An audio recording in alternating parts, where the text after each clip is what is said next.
I was a negotiator for some years, and I would be able to define what would have been a negotiated offer. So I don't share your scepticism that it wouldn't work in practice, even though I understand why you wouldn't actually want it to. It would work for the business, wouldn't it? That's the idea. Well, it could also work for your members.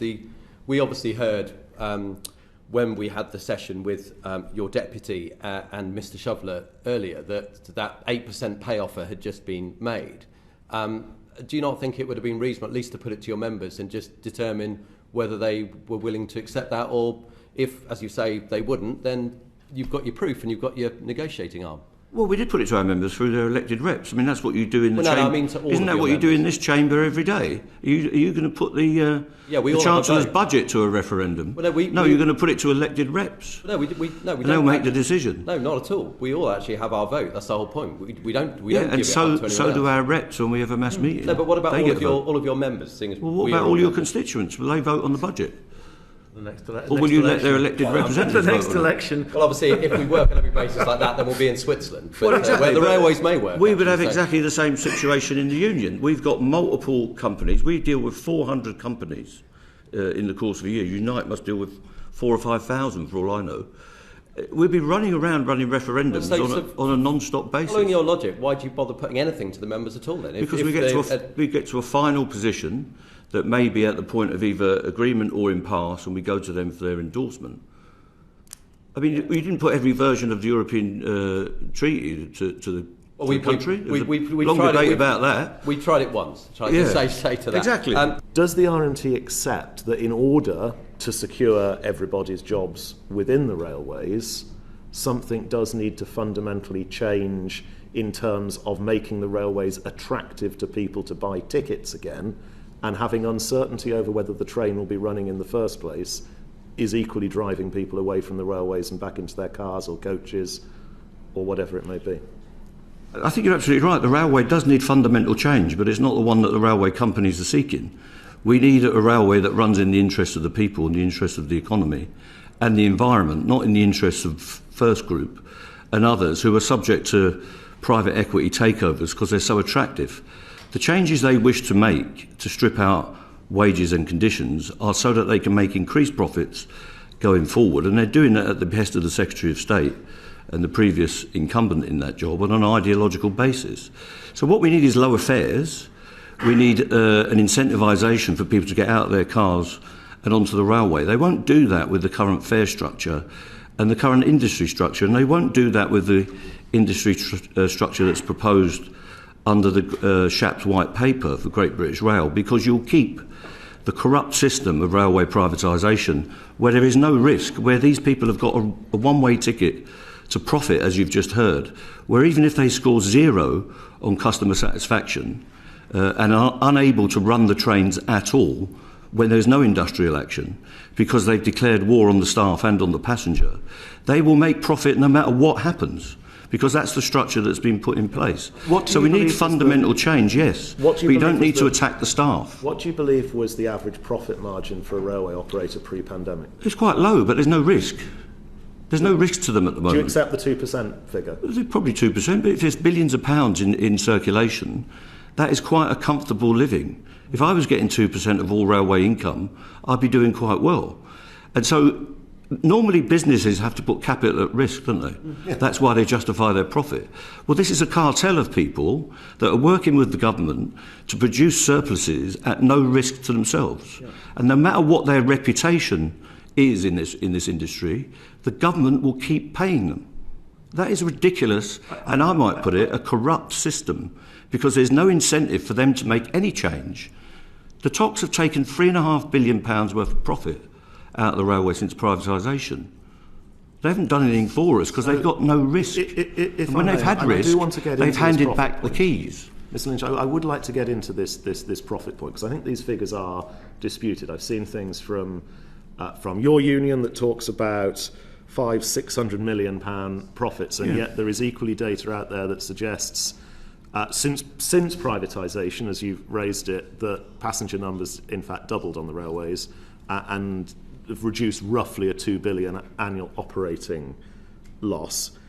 And some of your figures don't seem to take into account the rolling stock costs and the supply chain They do, and the rolling stock companies are making vast profits. Last year, when there were virtually no passengers, they made £150 million worth of profit. We will disagree on whether profit is a good or a bad thing, I'm Profit's sure. okay, However, the return of risk, though. I'm trying to understand, for the evidence base of this select committee, where the real profit is, because there is a lot of analysis out there that suggests the real operating profits of the railways is likely to be post-pandemic somewhere between 100 and 150 million pounds. Now, I'm sure we'll agree that is a lot of money, but that translates to about a 2% pay rise for 1 year, not the sort of numbers that we're talking about. So, well, how does it translate to a pay rise? They could make the pay rises without getting rid of their profits. And you've got to ask the question, why are they in this business at all to make profit? We don't need private rail operating companies. We've got with LNER and several other operators who couldn't cope. We don't need the incentive of private companies. Understand, you just said that they could make pay rises without impacting their profits. So where else is the money going to come from? It doesn't necessarily wipe out all of their profit, but I would be very happy if we had no private sector rail operators and we could pay the staff a proper wage. In terms of the Secretary of State, well, the previous one just kept abusing me and everybody else and calling me a baron and all this business and a militant. And I don't think the people that support us, the people who are out on our picket lines, are a bunch of militants. I think they're men and women who want a square deal off their employer. What it needs is a new atmosphere. They've cut the funding. They've cut it on London Transport as well, which is why we've got difficulties there. It's $4 billion in total. So we could settle these with a bit more funding. People don't want to hear that, but if you're cutting money, you have to put up with the consequences, and we're hearing that all over the economy. But creating a different atmosphere is helpful. So I know that leading people, Sir Peter Hendy, the chief execs and various others have been to see the Secretary of State, which is good. I hope they get a new mandate. I think it's strange that Steve Montgomery isn't here today answering questions as to what his role is as the chair of the RDG and the person who's running Avanti directly. Why they've sent somebody who claims to know nothing about the disputes is beyond me, because they could have got direct knowledge on that. So, to be fair, that would be my fault, because I didn't actually invite him in that sense. So we wanted to hear about Avanti's operations and Network Rail's negotiations. So he's running the operations of Avanti at the moment. So it's helpful that there's a different mindset, I suppose, and a different approach, and it's helpful that she's met us. But we have to see something at the negotiating table that changes the formula, the paradigm, whatever the posh word is, that we're going to take forward. But at the moment, we haven't seen it. But if I can perhaps sum up, would you, on behalf of your members, ever accept driverless trains? And without you immediately saying no, say, for instance, a 50-year-old driver was offered severance pay for driverless trains to take place, say, of, I don't know, $500,000. I'm not going into negotiations with you at this point. But would you put that to your drivers, or would you just dismiss that out of hand? Well, we don't think it's safe to have driverless trains on the mainline railway. So you'd have to spend more money than Kwasi Kwarteng has printed last week to bring in driverless trains in this country. The ability to detect cattle and sheep and people crossing, we can't even work out level crossings in this country. Network Rail have not got the infrastructure. We haven't got automatic signalling only on one route to Machynlleth, I think, at the moment. So you are decades and decades away from that becoming a question.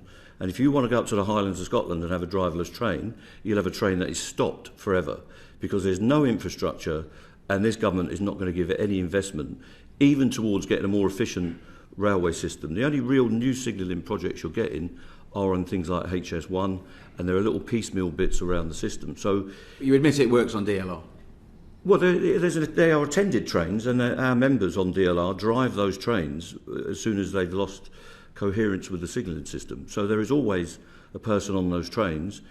DLR has got exactly the same crewing requirement as a London Underground train. There's a person that is capable of driving that train on it and is responsible for the dispatch. So it's not true that there's a driverless train. The person on it is a qualified driver. Okay. Chairman, I'll go back to you, because I know there's other people getting more complex. Thank you. What will you accept in terms of change on the railway, either through greater automation or technology coming in to ensure that costs can be reduced on other things other than what we pay the human beings that work on the railways in order to secure job security? Well, we've accepted change constantly in my lifetime on the railway. We've had new technology constantly, whether that's retail of tickets, whether it's the technology on rolling stock or whether it's the technology on repairing the track. And we are constantly in dialogue with Network Rail about that. What we won't accept is a decline in safety standards, where they're going to cut 50% of the maintenance standard tasks, where they want to make our people work permanent nights, which we think endangers them, and they want to make our people have a work-life balance that is entirely unacceptable. So what we will accept is a negotiated change and an evolution of the railway. We won't accept a massive imposition where they will require us to work overtime constantly because there aren't enough people there anymore, and where they will sign, for instance, they've just signed a new deal with the private sector infrastructure companies for £13 billion while they're looking to make their own people redundant. So what we will accept is a negotiated change to our agreements, not an imposition.